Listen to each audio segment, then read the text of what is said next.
Wisest and drop out in the same sentence is rather oxymoronic, like jumbo shrimp. Like fun run, ain't nothing fun about it. Like Microsoft Works, y'all don't hear me. I used to say like country music, but I've lived in Texas so long, I love country music now. I hunt, I fish, I have cowboy boots and cowboy. Y'all, I'm a black neck redneck. Do you hear what I'm saying to you?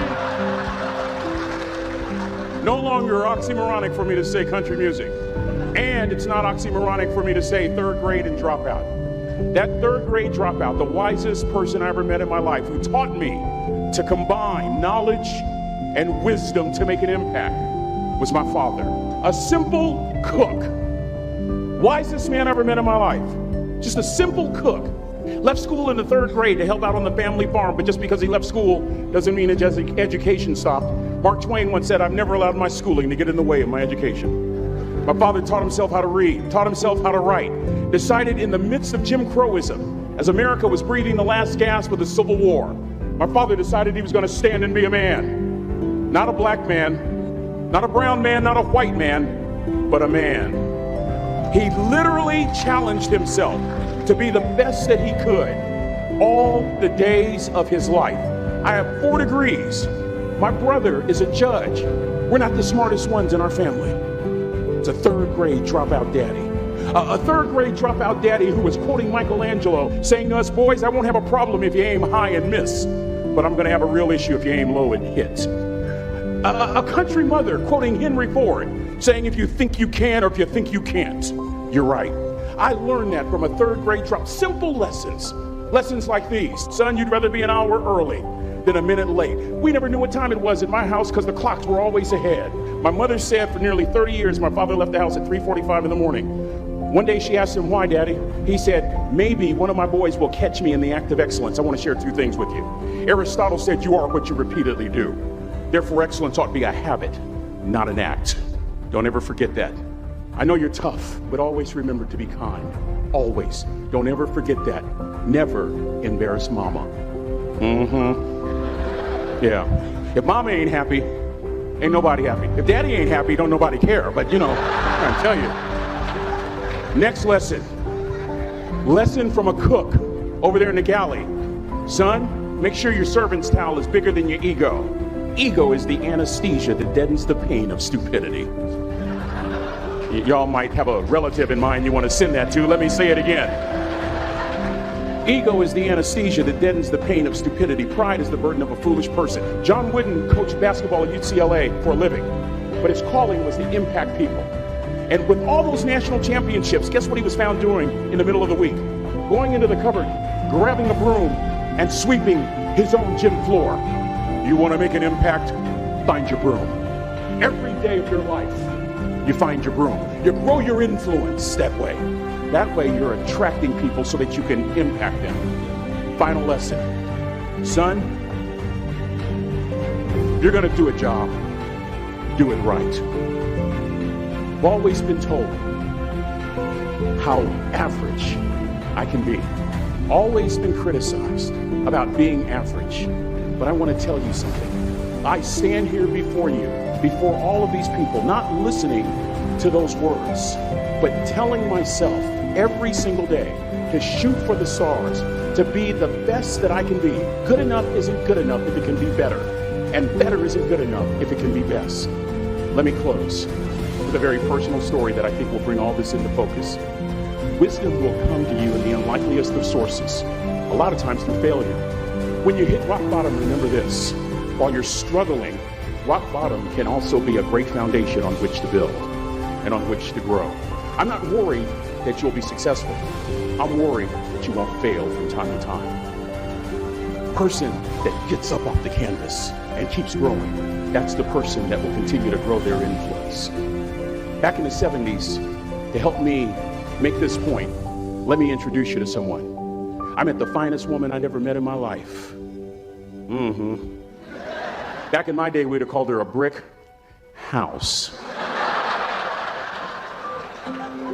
This woman was the finest woman I'd ever seen in my life. There's just one little problem.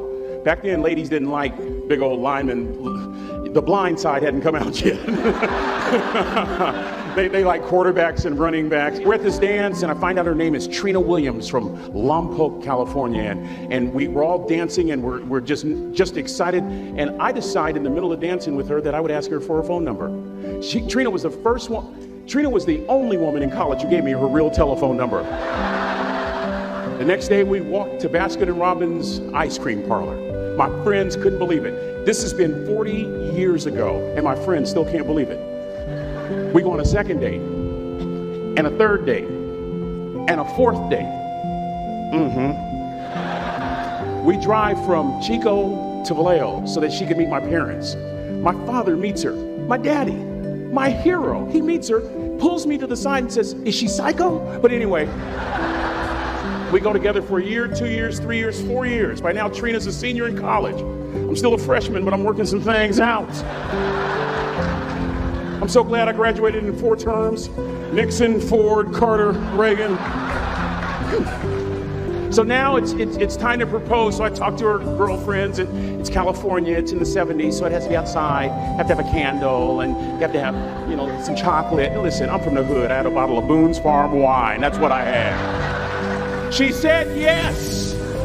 That was the key.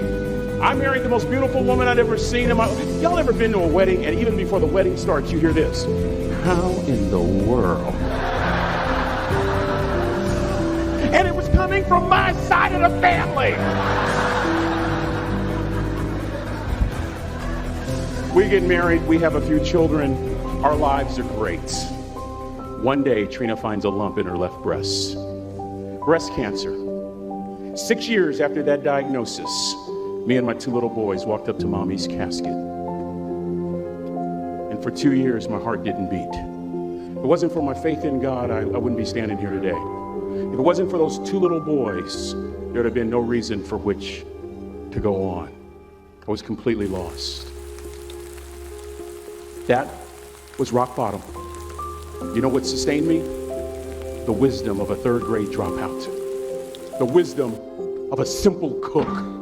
We're at the casket. I'd never seen my dad cry. But this time I saw my dad cry. That was his daughter. Trina was his daughter, not his daughter-in-law. And I'm right behind my father, about to see her for the last time on this earth. And my father shared 3 words with me that changed my life right there at the casket. It would be the last lesson he would ever teach me. He said, "Son, just stand. You keep standing. You keep standing, no matter how rough the sea, you keep standing." And I'm not talking about just water. You keep standing. No matter what, you don't give up. And as clearly as I'm talking to you today, these were some of her last words to me. She looked me in the eye and she said, "It doesn't matter to me any longer how long I live. What matters to me most is how I live." I ask y'all one question. A question that I was asked all my life by a 3rd grade dropout. How you living? How you living? Every day ask yourself that question, how you living? Here's what a cook would suggest you to live this way. That you would not judge. That you would show up early. That you'd be kind. That you'd make sure that that servant's towel is huge and used. That if you're going to do something, you do it the right way. That cook would tell you this, that it's never wrong to do the right thing. That how you do anything is how you do everything. And in that way, you will grow your influence to make an impact. In that way, you will honor all those who have gone before you, who have invested in you. Look in those unlikeliest places for wisdom.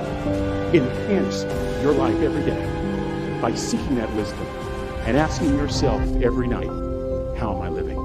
May God richly bless y'all. Thank you for having me.